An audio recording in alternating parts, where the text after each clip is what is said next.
Oiê, de volta. 2 dias depois, 3 dias depois, nem lembro mais. Mas voltamos. Com força total. Rinite. Rinite braba. Rinite braba. Antihistamínico. Soninho. Muda o tempo. Aí a gente acaba não fazendo o projeto, só vendo filme. Mas eles voltou com tudo. Filme 16. Hitchcock, Truffaut. Alfred Hitchcock, François Truffaut. O Encontro. Em 1962, o François Truffaut, que era um dos nomes da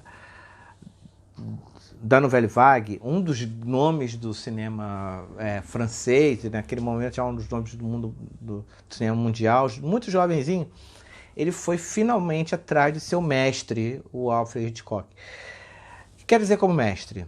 Vamos lá, vamos conversar sobre como era o cinema até aquele momento ali, desde que foi inventado até metade de sua história, né? O cinema assim, tem cento e tantos anos. Em 60, nos primeiros 60 anos de história, como era o cinema? O diretor, ele não era autor do filme.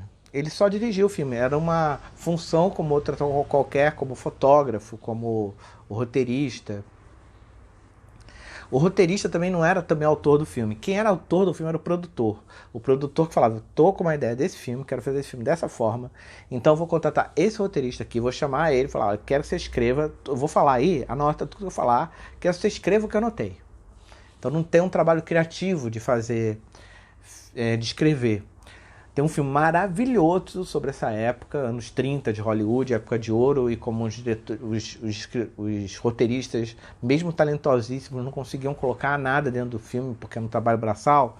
Tem um filme maravilhoso, de repente vou colocar aqui no futuro, no nosso programa, chamado Barton Fink, filme dos irmãos Coen, que ganhou Palma de Ouro em Cannes. Mas o cinema era assim, ninguém era autor, só quem era autor era o dono do dinheiro. Então isso que significava uma mínima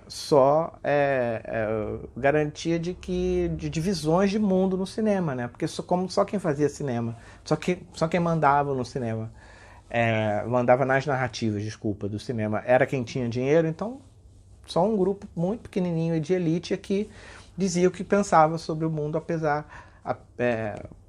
sobre o cinema, através do cinema. Só que aí começaram a aparecer gente como Bergman, nos anos 50, fazendo um filme, ele pegando, escrevendo filme, dirigindo o próprio filme, empregando uma marca sobre as inquietações dele, diretor. Roberto Rossellini, na Itália, começa a fazer o neorrealismo italiano, também com a mesma ideia. Eu, como diretor, vou ser o autor desse negócio, e não o produtor vai ser o autor.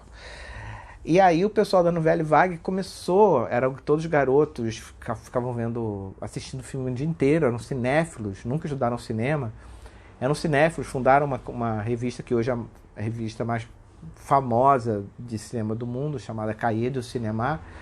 E aí esse grupo, ele era muito fã desses caras e falaram assim, bom, vamos então formalizar um documento dizendo que nós gostamos mais dos filmes desses caras, desses diretores que pegam para si a autoria do filme, do que os que não, sem outra perspectiva, se submetem à máquina de moer de Hollywood, a ser só um pau mandado. Então, esses caras escreveram um artigo chamado A Política do Autor. Um artigo que eu acho que eu tenho em português aqui, acho que vou deixar na descrição do coisa para você ler. Foi escrito pelo secretário, pelo André Bazin, que era o editor do Cahiers du Cinéma, chefe da garotada que escrevia, que era o Jean-Luc Godard, o Truffaut e o Eric Romer. E aí eles escreveram. E aí eles falaram, não, existe o cinema de autor. E eles decretaram, falaram, olha só, não é só o Bergman e o coisa não. Não é só o Bergman e o Rossellini, não. Mas tem um autor que ninguém considera autor, que a gente pira nesse cara, e o nome desse cara é Alfred Hitchcock. Aí todo mundo tomou um susto, principalmente o pessoal cabeçudo de cinema, que era para quem a revista Caia do Cinema falava, para quem, pro cara de cineclube, a galera odiava o Hitchcock. Porque o Hitchcock, ele fazia um cinema comercial, sempre fez um cinema comercial de grandes públicos e nunca teve ele nunca era visto como um cara que era autor de uma marca dele, ou que queria pensar, investigar a natureza humana através de... Não, ele só queria divertir. E isso, para intelectual, é um pecado mortal, não sei o que lá. Só que não, né? Só que hoje em dia a gente sabe que os filmes do Hitchcock são exatamente sobre uma investigação sobre a natureza humana, antes de qualquer coisa. A natureza de nós. Os filmes mais cabeçudos são os filmes do Hitchcock. Só que como ele é muito popular, então a gente tem a intelectualidade tem esse preconceito com o que é popular. Como hoje, por exemplo, o pessoal que não gosta de ouvir funk, que gosta de Bergman, mas não gosta de ouvir funk. É a mesma coisa. O pessoal odiava... amava o Bergman e odiava o Hitchcock. E aí o Godard e o Truffaut falaram, vocês estão malucos, os dois são tão bons, um tomou contra o outro, e o Hitchcock ainda melhor, falava o Truffaut. E um dia eu vou encontrar com esse cara. E um belo dia ele ligou pro Hitchcock, tremendo, assim, o Hitchcock. E o Hitchcock andava amargurado porque já estava com 60 anos de idade. E foi em 1962... essa história, e ele estava amargurado porque ele nunca tinha recebido o reconhecimento da crítica por causa dessa história. Ele tinha um programa de TV onde ele apresentava pequenos curtas de suspense de outros diretores, e ele era todo fanfarrão apresentando o negócio, era todo teatral, ele se amarrava com uma corda e deitava em cima de uma linha de trem dentro do estúdio, falando assim, que horas que o trem vai passar, e apresentava aquilo. Essa fanfarronice, ela pega mal com os intelectuais, né? É pseudo, né? Intelectual, óbvio. Mas a maioria dos intelectuais são assim, pseudo. E aí, não gostam de funk, não gostam de Anitta, essas coisas todas. Isso não é ser intelectual, de verdade, né? E aí ele ligou e aí o Godard ficou surpreso, falou, pô, vocês, os cabeçudos da Nouvelle Vague, querem falar comigo? Eu falei, cara, falar com você, pra gente, você sabe, Deus, sabe, você é o cara. Aí ele, mentira, e a gente quer te entrevistar pra fazer. E aí ele ficou entrevistando, o Truffaut foi para lá sem falar inglês, o Hitchcock sem falar francês, com uma intérprete que resolveu a questão toda, e na base né? E eles ficaram 3 anos, na verdade, conversando, indo e voltando, e dessas conversas muito longas nasceu esse livro aqui. Esse livro gigante e lindo, que é hoje em dia considerado o livro mais importante da história do cinema. Muita gente diz que você não precisa nem fazer uma faculdade de cinema, basta ler esse livro.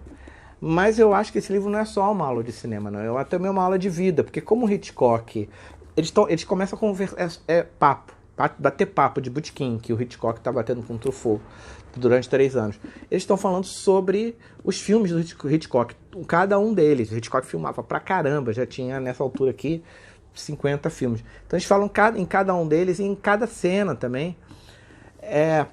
Hitchcock, por que num corpo que cai você fez essa cena dessa forma? Ele falou, porque aí eles começam a falar sobre natureza humana, sobre psicanálise, sobre tudo que você pode imaginar. Então o livro é uma lição de vida também, esse livro, tá? É um livro que não te ensina só cinema, te ensina a vida, sobre o seu funcionamento, das suas neuroses, dos seus medos, das suas covardias, do que você gosta de ver como espectador, da sua sexualidade, muito. Você ficar sabendo muito a respeito da sua sexualidade.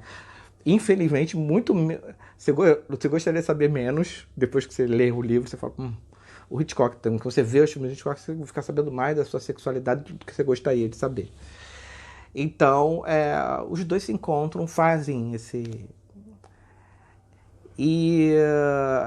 E aí agora, há pouco tempo, há 10 anos atrás, menos se bobear, esse livro se transformou em documentário. Acrescido além dos tapes, das vozes deles conversando e fotos, além disso, foi acrescido depoimentos de grandes diretores a respeito da influência do Alfred Hitchcock no cinema deles. Então a gente vai ver muito o Scorsese falando, né, nesse filme, nesse documentário, e mais uma vez dando uma aula de cinema através de outro mestre de cinema. Vai ver o Wes Anderson, do Grande Hotel Budapeste e Vida Aquática, falando que o Hitchcock o influenciou loucamente. Vai ver o Peter Bogdanovich. Você vai ver um monte de diretores falando sobre a importância do Hitchcock, ou seja, que são tão fãs do Hitchcock quanto era o Truffaut. Então acaba ficando um bonito material, um essencial material. A gente está aqui nesse rolê aqui, nesse projeto, você está vendo esse vídeo e está no nosso grupo de WhatsApp, que inclusive é só tocar aqui para baixar, para entrar no grupo. Está todo dia conversando, porque a gente é cinéfilo, a gente adora cinema. Isso aqui é um papo sobre cinema, sobre amantes de cinema. Dois amantes de cinema, que os dois são amantes de cinema antes de qualquer coisa, o Truffaut e o Hitchcock. E o documentário é como se fosse assim, como se eu tivesse tido essa rinite pra gente parar tudo, pra gente poder vir agora com uma segunda temporada que começa sobre o ser amante de cinema. Então esse documentário é sobre ser amante do cinema. É um deleite para quem é amante do cinema. Muito feliz em colocar esse documentário aqui legendadinho em português. Você não baixa ele aqui, mas você procura, e lá dentro do nosso grupo de WhatsApp a gente se dá uma ajuda também, sabe? Um empresta pro outro, tá rolando de tudo ali naquele grupo. Tá lindo o grupo, tá aparecendo esse livro, daqui a pouco dá para transformar o próprio grupo, as mensagens que o pessoal manda, as resenhas, tipo papo de botequim. Dá para botar tudo num livro e lançar como um livro daqui a pouco, de tão bom, tão bom, tão bom. Queria aproveitar e agradecer a todo mundo que entrou, que tá lá no grupo conversando. Tá ajudando a gente a desbaratinar um pouco da quarentena. E é isso. Eu fico pensando como é que o Godard, ou como é que o Hitchcock filmaria a quarentena. Vamos ter filmes do Hitchcock aqui, claro. Vamos ter filmes do Truffaut também aqui, é claro. Essa quarentena tem muitos dias pela frente, então vai vir muito filme ainda pela frente. A gente volta amanhã. Boa sessão!